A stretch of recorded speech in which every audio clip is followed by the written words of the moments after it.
Dans l'actualité, ce lundi, de très nombreux enfants naissent encore sans être enregistrés à l'état civil, ce qui les conduit généralement à une vie d'exclusion, une préoccupation que l'Association camerounaise des officiers et secrétaires d'état civil prend à bras le corps. Son tout nouveau bureau est également engagé sur le chantier de la sécurisation de la nationalité camerounaise. Nous en parlons sur Cameroun Daylight.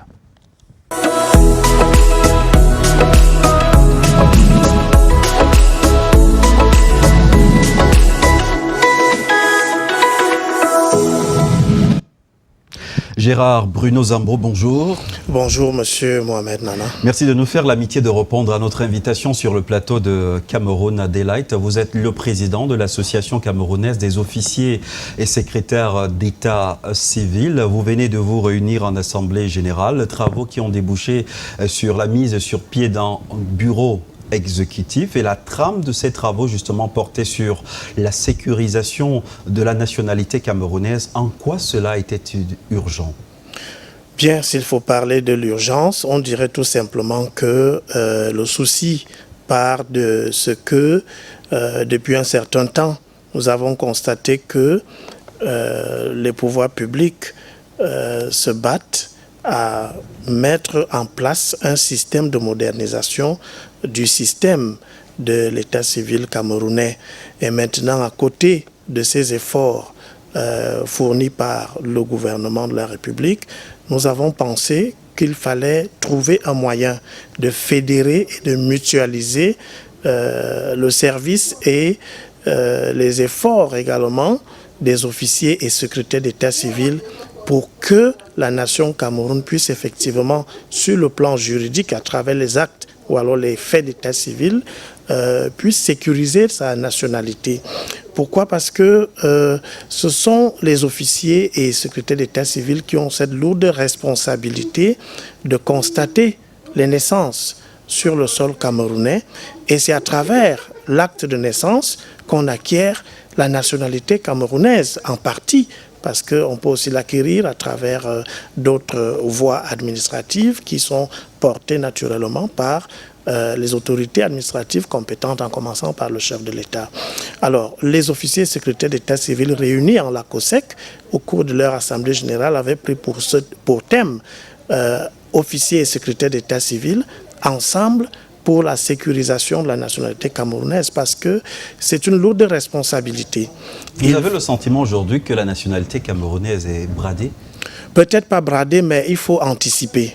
Il faut anticiper dans la mesure où il y a un flux que nous constatons à travers les événements qui surviennent dans notre pays, c'est-à-dire le phénomène des déplacés internes, les immigrés qui entrent de part et d'autre de nos frontières à travers peut-être des situations chrysogènes ou bien sociopolitiques d'insécurité dans des pays voisins et qui se réfugient au niveau du Cameroun. Il faut donc rebattre un peu le tam-tam pour appeler les officiers et les secrétaires d'état civil à unir leurs forces, à partager leurs expériences pour qu'il n'y ait pas de fuite en termes des documents que nous dressons au quotidien. Tout simplement, il est question de ne pas ouvrir une porte à ce que la nationalité court un risque, parce que la délivrance d'un acte de naissance vous donne la nationalité camerounaise, et le temps de remonter l'information et de trouver que vous ne méritez pas d'être détenteur d'un tel document, ce temps-là pourrait déjà vous permettre de poser un certain nombre d'actes. Et nous n'allons pas dire que nous doutons d'un certain nombre de personnes qui agissent parfois malencontreusement contre les intérêts des Camerounais. Le phénomène des agressions, nous ne sommes pas sûrs que ce sont toujours les Camerounais eux-mêmes qui se lèvent pour agresser d'autres Camerounais. Comment ont-ils fait pour devenir Camerounais ou bien pour obtenir une carte nationale d'identité? Nous avons l'obligation ou bien le devoir de nous remettre un peu en question, et nous avons pensé qu'il faut d'abord commencer par interpeller, par battre ce tam-tam de rassemblement autour d'une seule idéologie, pour permettre effectivement aux officiers et secrétaires d'état civil d'adopter des attitudes un peu plus responsables, patriotiques, pour sécuriser notre nationalité. Gérard Zambo, à l'observation, le phénomène d'enfants fantômes perdure. Ces enfants qui naissent mais qui ne sont pas enregistrés à l'état civil, au-delà de sécuriser la nationalité camerounaise, on imagine que l'une des priorités de votre association, c'est également d'encourager ces parents à enregistrer leurs enfants à l'état civil. Qu'est-ce qui est fait? Quelle est la stratégie mise en place?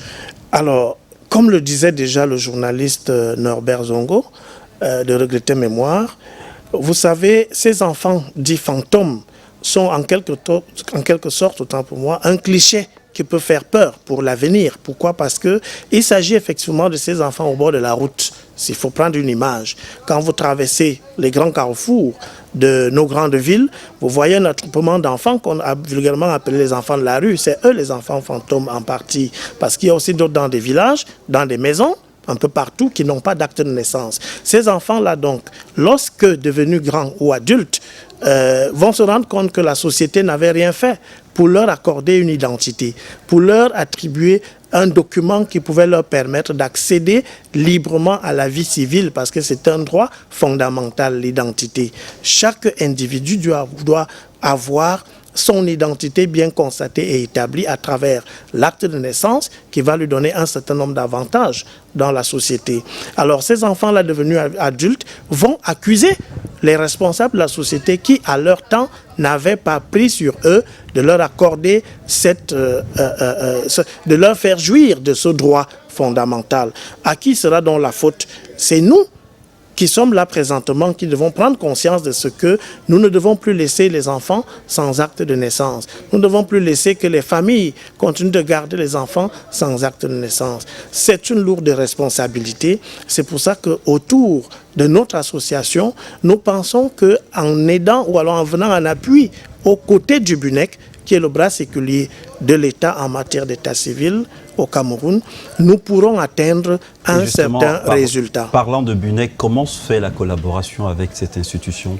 La collaboration est au beau fixe, c'est une très bonne collaboration. Pourquoi? Parce que sur le terrain, nous allons demander, c'est-à-dire nous allons bénéficier de l'accompagnement et de l'appui du BUNEC en matière de formation. Le BUNEC est doté de toute cette expertise et nous savons que nous ne serons pas, comme on va dire, des orphelins pour se poser la question de savoir où allons-nous. Non, depuis que nous avons d'ailleurs commencé, c'est grâce aux représentants du BUNEC au niveau de chaque région que nous avons pu mettre même en place notre association. Nous disons merci infiniment à tous ceux-là, des chefs d'agence régionaux du BUNEC qui nous ont permis de rassembler les officiers, de rassembler les secrétaires d'état civil et même de côtoyer certaines autres administrations qui sont les acteurs de l'état civil, mais peut-être de façon indirecte. Mais cela a été possible grâce effectivement à ce bras séculier de l'État en matière d'état civil. Alors aujourd'hui, le bureau exécutif a installé. Quel est le maillage territorial de votre association et qu'est-ce qui fera désormais figure de priorité pour le bureau exécutif? Alors, cela revêt un double aspect, si on peut dire comme ça. Le premier aspect est celui de la solidarité. La solidarité qui voudrait que dans chaque commune, vous savez que chaque mairie abrite un centre principal d'état civil, qu'on peut dire la commune. Alors, au niveau de cette commune, gravitent tout autour des centres secondaires d'état civil. Ces centres secondaires d'état civil ont la responsabilité de se rapprocher, c'est-à-dire les acteurs, les officiers des centres secondaires et les secrétaires doivent former une antenne communale avec les acteurs ou alors le personnel en service au niveau de l'état civil dans ce centre principal. Nous créons donc dans chaque commune une antenne communale qui est dirigée comme une association de façon naturelle que vous connaissez, c'est-à-dire vous avez tout un bureau au niveau de l'antenne communale et à certains endroits, beaucoup plus à l'est et à l'extrême nord, vous avez par exemple des maires qui sont les exécutifs communaux qui sont eux-mêmes présidents de ces antennes communales ou alors présidents d'honneur. C'est pour permettre à l'exécutif communal de maîtriser tout ce qui se fait au niveau des centres secondaires qui leur sont rattachés. Maintenant, comme toute organisation qui voudrait garder une fibre d'information de façon ascendante et descendante, vous avez donc l'antenne communale qui a au-dessus d'elle un bureau départemental, à son tour le bureau départemental a un bureau régional et enfin le bureau exécutif national. Cela permet qu'en temps réel, nous puissions avoir l'information sur les événements qui surviennent ou bien qui touchent l'état civil à la base, c'est-à-dire dans n'importe quel village. À partir du moment où l'officier est informé d'une situation, nous pouvons avoir cette information en temps réel, vice-versa, c'est-à-dire si nous avons une orientation vers les officiers et secrétaires d'état civil, il suffit d'une seconde de communication à partir du bureau exécutif national et nous avons la certitude, la ferme certitude que cette information atteint les acteurs au niveau de la base. Gérard Bruno Zambo, président de la COSEC, merci d'être passé ce matin, nous apporter les éclairages sur les chantiers, les missions de l'Association camerounaise des officiers et secrétaires d'état civil. C'est nous qui vous remercions et nous serons toujours disposés à venir entretenir les Camerounais sur les pratiques qu'il faudrait adopter pour la déclaration des faits d'état civil qui surviennent dans leur milieu de vie.